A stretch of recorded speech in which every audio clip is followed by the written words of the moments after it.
Amis auditeurs de Radio Ingingi, bonsoir.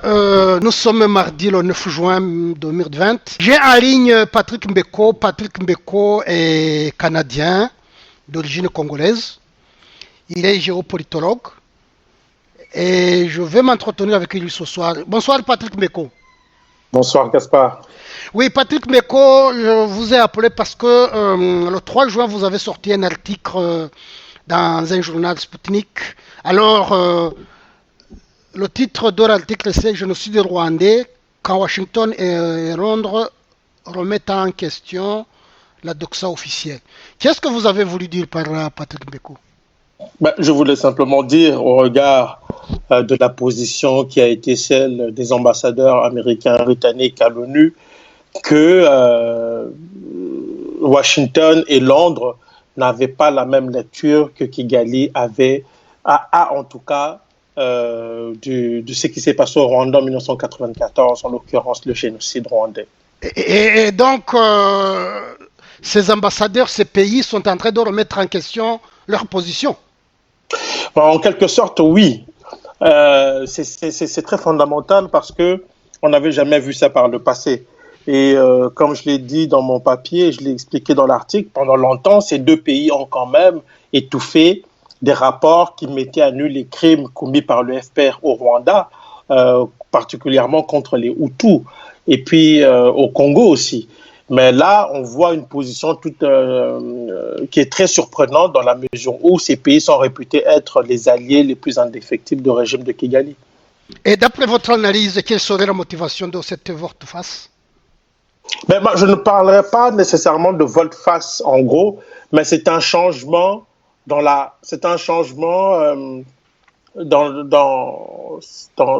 posture qui est celle des États-Unis et même de Londres, de la Grande-Bretagne. Il faut relever d'abord que ce sont des administrations qui sont différentes. Kigali, le FPR est arrivé au pouvoir, Kagame particulièrement, grâce au soutien des démocrates et particulièrement de l'équipe Clinton. Il y a eu l'équipe de George Bush, l'administration Bush républicaine, qui a quand même poursuivi un tout petit peu sur cette lancée-là, en maintenant des relations avec le Rwanda, des relations très privilégiées avec le Rwanda. Avec Obama, il y a eu comme une sorte de changement de cap, même si on voyait qu'il y avait une position ambiguë, pour la simple et bonne raison que dans l'équipe Obama, il y avait quand même des gens qui ont servi à l'équipe Clinton. Et ces gens ont gardé des relations de proximité avec le régime de Kigali, ce qui a fait que la position de l'administration Obama était assez ambiguë. Mais il n'en demeure pas moins qu'on a vu quand même des prises de position qu'on n'avait jamais vues auparavant en ce qui concerne les relations des États-Unis avec le Rwanda. Donc là, on assiste en fait on est un peu dans la même dynamique qui se poursuit avec l'équipe Trump, qui, faut-il le rappeler, n'a pas vraiment de politique africaine clairement définie. Trump n'est pas très porté sur les questions africaines et on le voit très bien, et la position des diplomates américains reflète en fait la position de l'administration américaine actuelle. C'est-à-dire que oui, il y a eu des crimes au Rwanda, il y a eu un génocide, mais ce n'est pas un génocide qui n'a visé qu'une seule partie de la population. Toutes les composantes de la population rwandaise ont été touchées et ils tiennent à rappeler cela. Et ça, ce n'est pas une volte-face, mais c'est quand même quelque chose de très considérable dans la position américaine aujourd'hui.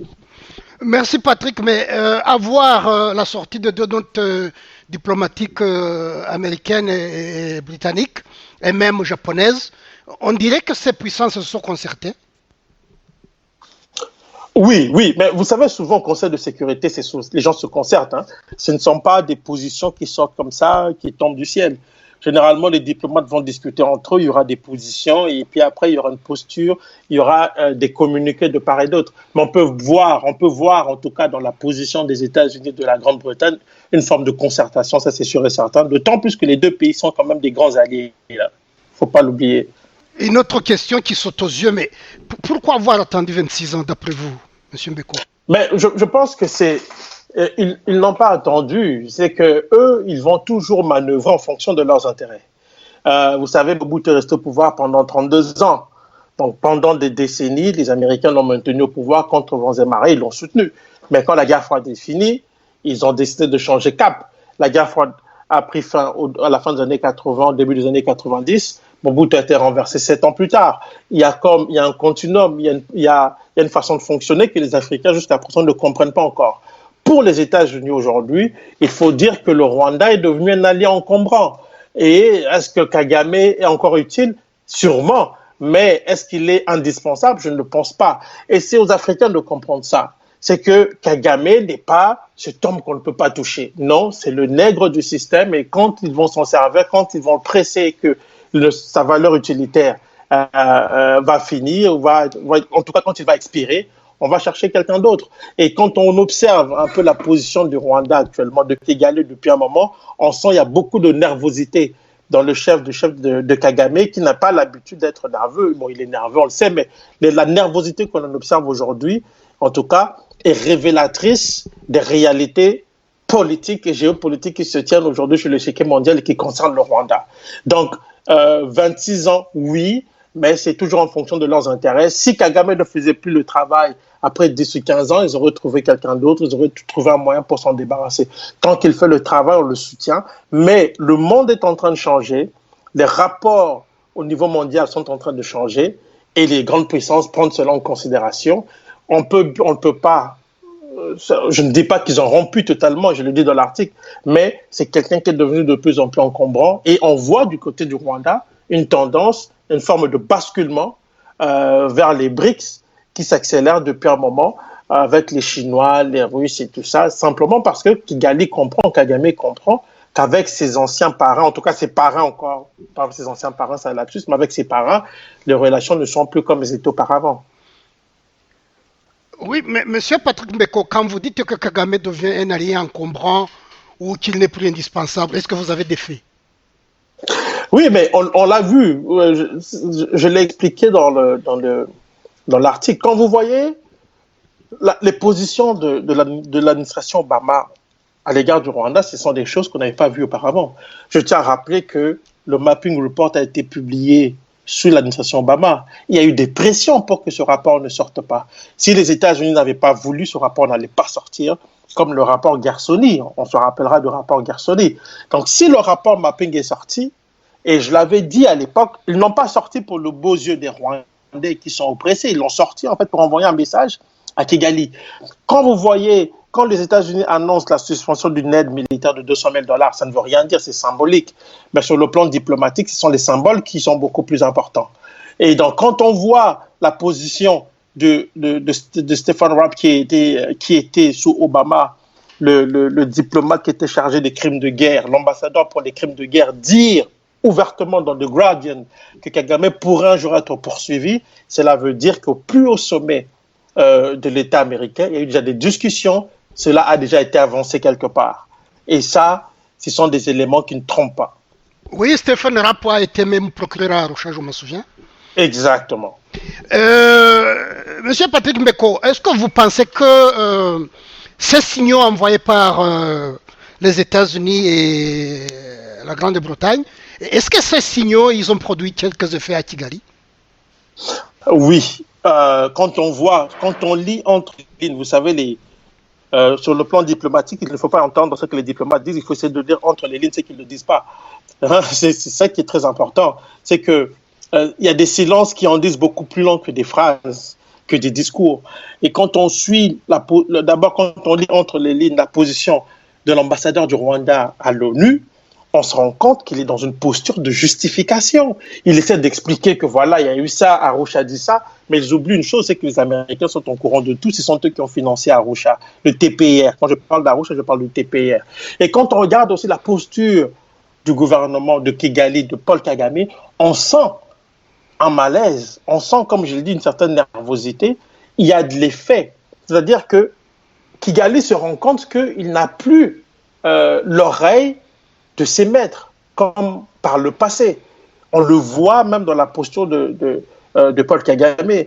J'ai vu beaucoup de Rwandais l'ont commenté quand il y a eu les commémorations, les 26e commémorations en avril. Il y a beaucoup de Rwandais, des Rwandais qui m'ont dit mais le Kagame n'a pas parlé du génocide des Tutsis, il a été dans des généralités. Tout ça, ce sont des éléments qui montrent qu'il y a quelque chose qui est en train, en tout cas le vent est en train de tourner, Kagame le sent venir. Son animosité à l'égard des opposants à l'égard de tous ceux qui le critiquent est aussi le signe qu'il est en train, en fait, de perdre ses moyens. Quand vous voyez Kigali, juste je veux finir là, vous savez, il y a 2 ans, lors d'une interview avec France 24, Kagame s'est emporté quand on lui a parlé de la question des droits de l'homme. Vous savez, ces genres de nervosité pendant une interview avec une chaîne étrangère, ces genres de nervosité peuvent être révélateurs de beaucoup de choses. Et les lettres, les correspondances des ambassadeurs américains, là, viennent ajouter encore de la nervosité à ce que l'on est en train de constater, là. Moi-même, j'ai fait un papier sur ces notes diplomatiques, mais mon analyse, je ne sais pas ce que vous en dites, M. Mbeko. Moi, je me dis, mais si Kagame n'a pas parlé de génocide pendant les commémorations du 26e anniversaire du génocide, justement, c'est parce qu'il avait été briefé au départ par ces grandes puissances. Et je disais donc que Kagame conserve toujours les faveurs de ces grandes puissances, s'il a été informé au préalable. Je ne pense pas qu'ils l'ont briefé. Je pense qu'il pourrait, là, sûrement été au courant parce qu'au Conseil de sécurité, les gens se parlent, les diplomates se parlent. Et il faut quand même rappeler que les lettres sont sorties en avril de cette année, mais la résolution des Nations Unies qui a amendé la résolution des Nations Unies qui a été amendée pour parler strictement du génocide des Tutsis, c'était en 2018. Au début 2018, donc il y a une année et demie qui s'est écoulée.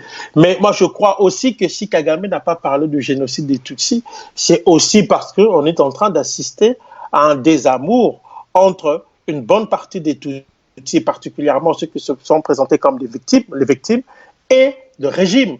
Parce que le régime a pendant longtemps instrumentalisé quand même la détresse des rescapés Tutsis. Il faut rappeler, c'est très important de le dire, au FPR, le FPR n'est pas le représentant des Tutsis, même s'il s'est toujours fait passer pour le représentant des victimes. Le FPR n'est représentant que de ses propres intérêts et des gens qui sont au pouvoir à Kigali. Et avec la mort de Kizito Mihigo, je pense que beaucoup des Tutsis ont compris que le FPR n'a jamais été là pour eux.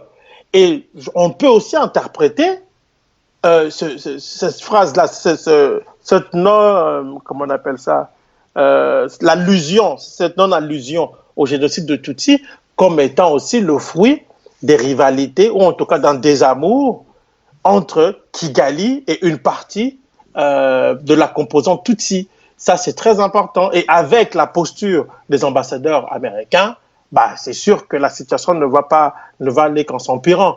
Et je crois aujourd'hui que les Rwandais sont en train de comprendre et on est en train d'assister en même temps à une mise en commun des énergies entre les victimes Tutsi et les victimes Hutus pour dire non à ce régime-là. Je pense qu'il faut analyser de manière globale aussi bien la dimension diplomatique de ce qu'on a pu observer et aussi ce qui est en train de se passer à l'intérieur même du Rwanda. Et surtout avec Tutsi, les victimes, les rescapés. Merci Patrick. En 2012, vous avez écrit un livre intitulé Le Canada dans les guerres en Afrique centrale. Et normalement, le Canada suit toujours les positions américaines. Mais on ne connaît pas sa position, Patrick. C'est quoi? Oui, le Canada suit toujours, c'est vrai, la position américaine, mais le Canada c'est un pays quand même par opposition très ambigu. Parfois, il ne suit pas toujours.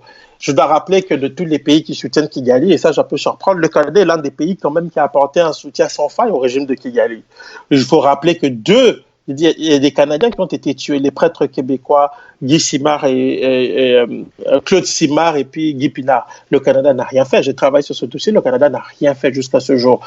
Quand il y a eu des pressions au niveau du Commonwealth pour que le Rwanda ne puisse pas adhérer, en tout cas qu'on puisse questionner son adhésion au Commonwealth, le Canada fait partie des pays qui ont exercé d'énormes pressions au niveau du Commonwealth pour que le Rwanda soit accepté. Et aujourd'hui, le Canada n'a pas dit quoi que ce soit sur la question. Pourquoi? Simplement parce que le Canada, à l'égard du Rwanda, est très complaisant depuis très longtemps. Et vous savez, quand vous avez des personnalités comme Roméo Dallaire qui est devenu, lui, Roméo Dallaire, le chemin et la vérité pour comprendre ce qui s'est passé au Rwanda, et quand on sait que cet homme est proche du régime, en tout cas est très complaisant à l'égard de Kagame, on peut comprendre la position du Canada qui ne veut pas se mettre dans le régime de Kigali, à la différence de ses alliés américains britanniques. Merci Patrick Mbeko. Peut-être un mot de la fin? Écoutez, je salue les personnes qui vous suivent, vos auditeurs, et puis j'espère que la situation au Rwanda va évoluer positivement et cela ne pourra être bénéfique à tout, il ne pourra que bénéficier à toute la région des Grands Lacs. Nous en avons besoin, les populations des Grands Lacs en ont besoin. Ok, merci Patrick Mbeko, à la prochaine. Au plaisir Gaspard, à la prochaine.